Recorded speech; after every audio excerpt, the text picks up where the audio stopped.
ఇప్పుడు మన సీరియల్ కెమెరామెన్లు చాలామంది సినిమా కెమెరామెన్లుగా ఎందుకు మారలేకపోతున్నారు? అంటే ఓన్లీ సెక్యూరిటీ, ఓన్లీ సేఫ్టీ గురించి ఆగిపోతున్నారా, లేదా ఇంకేమైనా కారణాలు ఉన్నాయి? అలా అని కాదు, ఇది వరకు మేము సీరియల్స్ చేసేటప్పుడు కెమెరామెన్స్ క్వాంటిటీ ఆఫ్ పీపుల్ తక్కువ. ఓకే. ఇప్పుడు లాట్స్ ఆఫ్ ఛానల్స్ పెరగడం, తర్వాత అటు అడా ఇన్స్టిట్యూట్ ఇటు ఫిల్మ్ ఇన్స్టిట్యూట్ నుంచి నెంబర్ ఆఫ్ కెమెరామెన్స్ బయటికి రావడం. సో టోటల్ కెమెరామెన్లు పెరిగారు. సో పెరగడం వల్ల ఈ టీవీ కెమెరామెన్ల సినిమాకి వచ్చే అంత టైం వాళ్ళు ఛాన్స్ ఇవ్వట్లేదు. వాళ్ళు వచ్చి ఆక్యుపై చేసేస్తున్నారు. Okay okay. సో ఎక్కడో ఇంకా సూపర్ టాలెంట్ ఉండి ఫిల్మ్ ఇండస్ట్రీలో ఏమైనా లింక్స్ ఉంటే తప్ప ఇప్పుడు కొంచెం కాంప్లికేటెడ్గానే ఉంది. బికాస్ పెరిగిపోయారు, బాగా పెరిగిపోయారు. మీకు మీ రిలేషన్ ఎలా ఉంటుంది మీ అసిస్టెంట్స్తో కానీ లైట్ బాయ్స్తో కానీ? నేను చాలా బాగుంటాను, చాలా బాగుంటాను. అంటే మార్నింగ్ దిగిన దగ్గర నుంచి మళ్ళీ ప్యాకప్ అయ్యాకు వాళ్ళతో నేను పని చేయాలి, నాతో వాళ్ళు పని చేయాలి. సో వెళ్ళడం దగ్గర నుంచే అరే సరదాగా, అరే ఈడియట్, అరే స్టూపిడ్ ఇలాగే ఉంటుంది నా రిలేషన్. వాళ్ళు కూడా వచ్చాడు ఇలాగా ఎలా ఉండదు. సో లంచ్ కూడా అయితే ఇద్దరు ముగ్గురు లైట్ మ్యాన్ అయితే నాతోనే భోజనం చేస్తారు. ఓకే. నాతో తింటుంటారు. అలా అసలు నేను లైట్ మ్యాన్ లాగే చూడను. మీరు నమ్ముతారో నమ్మరో, నేను కెమెరామ్యాన్ అయిన రోజు నుంచి ఈ రోజు వరకు నాతో పనిచేసే లైట్ మ్యాన్లు ఆ రోజున్న వాళ్ళే, అప్పటి నుంచి వాళ్ళే. అంటే మీరు ఎప్పుడు అనుకోరా వాళ్ళకు, అంటే అప్పటి నుంచి ట్రావెల్ చేస్తున్నారు అన్నారు కదా, మరి వాళ్ళ గ్రోత్ కూడా మీరు ఆలోచించాలి. నేను చెప్పబోతున్నా, మీరు నన్ను అడిగారు, నేను చాలా ఫీల్ అవుతా. వాళ్ళు పెద్దోళ్ళు అయ్యారు, తెల్లగా గడ్డం పెరిగిపోయి ఒకలా ఉన్నప్పుడల్లా నేను ఎక్కడ కూర్చుని ఉంటా, స్కిమ్మర్ కింద గొడుగు కింద. వాళ్ళ లైట్ పట్టుకు మోస్తుంటే బాధపడుతుంటాను. నేను వాళ్ళు కలిసి ట్రావెలింగ్ స్టార్ట్ చేసాం. నేనేమో ఇల్లు కట్టున్నాను, కంఫర్టబుల్గా ఉన్నాను, లగ్జరీస్ లైఫ్ ఎంజాయ్ చేస్తాను.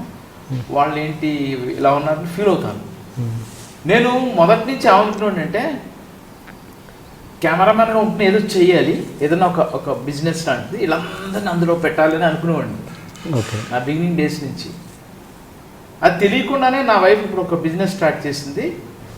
సో ఆల్రెడీ నేను ఒక్కొక్కరిని క్రాప్ చేయడం మొదలుపెట్టాను. సో ఫీల్డ్ మార్చేస్తున్నారు. అంటే సర్టన్ ఏజ్ తర్వాత లైట్ మోయలేరు, ప్రాబ్లం ఉంటుంది కదా. సో ఇప్పుడు ఎలా అయినా సరే నేను నాతో ఉన్న ఆ గ్రూప్ అంతా రిటైర్మెంట్ తర్వాత నేనే వాళ్ళకి ఏదో చేయాలని ఉంది. ఆ రూట్లో ఆలోచించి ఆల్రెడీ ఇద్దరు ముగ్గురు నా దగ్గర ఉన్నారు. వాళ్ళ వైఫ్ నా వైఫ్ ఆఫీస్లో పనిచేసేటట్టు వాళ్ళు నా దగ్గర అలా ఉంది. ఆ ప్రాసెస్ జరుగుతుంది. బట్ నేను వదలను, నేను డెఫినెట్గా I do something for them because we all travel together. ఎందుకంటే ఓన్లీ చాకిరీ ఉంటుంది లైట్ బాయ్స్ అంటే, ఎందుకు వాళ్ళు క్రియేషన్ వైపు ఎందుకు వాళ్ళు ఇంట్రెస్ట్ చూపరు? వాళ్ళు ఒక కెమెరామెన్గా అవుదామని ఎందుకు అనుకోరు? చాలా మంది కెరీర్ అలాగే ఎందుకు అయిపోద్ది? రీజన్ మీకు ఒక ఎగ్జాంపుల్ చెప్తా. నేను ఈవి సత్యనారాయణ గారు, ఆయన ఇల్లు 110 రూపాయలు అద్దె, నా ఇల్లు 70 రూపాయలు అద్దె. మా పక్కన వంశీ, డైరెక్టర్ వంశీ, ఆయనది ఒక 250 రూపాయలు అద్దె. ఆ పక్కన మల్లికార్జునరావు, ఇలా అందరం ఒక చోట ఉండేవాళ్ళం. ఓకే. నేను కెమెరా అసిస్టెంట్గా దాసనారాయణ గారి ఇంట్లో అటు వెళ్తూ నాకు బేటాలే వస్తూ నేను కంఫర్ట్గా ఒక స్కూటర్ కొనుక్కున్నాను. నేను స్కూటర్ కొనుక్కుని ఆఫీస్కి వెళ్ళే టైంలో ఈవీవి గారు బస్ స్టాప్లో నిల్చుని ఉండేవారు బస్ ఎక్కడానికి. ట్రస్ట్పురం హాలీవుడ్ హోటల్ పక్కన బస్ స్టాప్లో 2-3 సార్లు ఈవీవి గారు నేను ఎక్కించుకున్నా. ఆయన జంధ్యాల గారి అసోసియేట్గా పనిచేశాను. ఇలాగా ట్రావెల్ చేశాను. ఆఫ్టర్ సమ్ టైం ఒక 2 ఏళ్ళు 3 ఏళ్ళ తర్వాత ఈవీవి గారు, అప్పటికైనా ఒక సినిమా డైరెక్ట్ చేసి చాలా బ్యాడ్ పొజిషన్ అయింది చెవిలోపు. ఇప్పుడు మళ్ళీ ఆయన రోడ్ నెంబర్ 25 కార్లో వెళ్తుంటే ఆయన షూటింగ్ చేస్తున్నారు రామానాయుడు గారి సినిమా. మళ్ళీ ఛాన్స్ వచ్చిన చోట ఇప్పుడు నేను ప్రూవ్ చేసుకోవాలి చోట చాలా హ్యాపీ, భోంచేద్దాం అని ఆయనే అక్కడ రోడ్లో మాలాశ్రీ హీరోయిన్ హరీష్ హీరో, ప్రేమఖైదీ అందరం భోజనం చేసాం. ఇలా సరదాగా ఇద్దరు మాట్లాడుకున్నాం, వెళ్ళిపోయాం. ఆ సినిమా హిట్. ఒక 2 ఇయర్స్ తర్వాత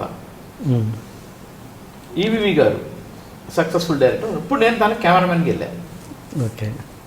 ఓకే, గుర్తుపెట్టుకోండి, ఇద్దరం కలిపి ఒక చోటే ఉన్నాం. నేను వెళ్ళేసరికి ఈవీ గారికి ఒక కాంటెస్ కారు, ఒక సొంత ఇల్లు, 20 మంది అసిస్టెంట్లు. నాకు అప్పటికి ఇంకా నాకు మారుతి 800. ఏమంటారు ఇది? ఇద్దరం పక్కపక్కలోనే ఉన్నాం. ఆయన తెలివితేటలో ఆయన సెలెక్ట్ చేసుకున్న డైరెక్షన్ డిపార్ట్మెంట్. నా రికమెండేషన్ ఆ రోజు నా రికమెండేషన్ 1,25,000. ఈవి గారి రికమెండేషన్ 1,50,00,000. ఎక్కడ 1,20,000 ఎక్కడ 1,50,00,000 అక్కడ పెట్టండి. వి వినాయక్ మా ఇంటికి వచ్చి నేను పైన ఉంటే కింద నించుని ఉంటే ఎవరో నాతో మాట్లాడడానికి వచ్చి మహర్షి రాఘవ నాతో మాట్లాడడానికి వస్తే వినయ్ కింద వెయిట్ చేశాడంట. నాకు వినయ్ చెప్పాడు. ఓకే. చెప్పి పని చేస్తే ఇలాంటి కెమెరామెన్ దగ్గర పని చేయాలనుకున్నాడు వినయ్. వినయ్ డైరెక్టర్, నేను కెమెరామెన్ అయితే ట్రావెల్ చేసాం. వినయ్కి ఇచ్చే డబ్బు నేను తీసుకునే డబ్బు లెక్క పెడితే ఎట్లా? మా ఇంటికి వచ్చి ఇదంతా తెలివితేటలో అండ్ మనం తీసుకున్న ప్రొఫెషన్ దాని మీద ఆధారపడి ఉంటుంది. సో ఇవన్నీ మనం జరుగుతున్నాయి అంతే, అవి చూసి మనం అర్థం చేసుకోవాలి తప్ప. సో లైట్ మ్యాన్ ఆ ప్రొఫెషనల్ లైట్ మ్యాన్గా తయారై వచ్చాడు. తను అక్కడితోనే చాలా అనుకున్నాడు. తను ఇప్పుడు లైట్ మ్యాన్ కోసం తను కెమెరామెన్ అవ్వాలంటే ఇప్పుడున్న పరిస్థితులు చాలా కష్టం. అలా ఇంక మనం సో మనం ఏం చేయగలం వాస్తవం నేను చెప్పా. ఈవి గారు కానీ వివినాయక్ నా కళ్ళ ముందే డైరెక్టర్స్ అయ్యారు కదా. చాలా ఆయన చూసి ఏంటి అనుకోకూడదు, ఇంతే మన కింద ఉన్నవాడు మనం ఏం చేద్దాం అనుకోవడం కరెక్ట్. సో నేను ఎప్పుడు అలా ఆలోచిస్తుంటా. అండ్ లైట్ బాయ్స్ తోటి మీరు ఎప్పుడన్నా అసిస్టెంట్స్ తోటి ఎప్పుడైనా పార్టీలు సెలబ్రేట్ చేసుకుంటారా? ఒకసారి మాకు ఠాగూర్ అయిపోయాక చిరంజీవి గారి పార్టీ ఇచ్చారు ఇంట్లో అందరు లైట్ మెన్లకి.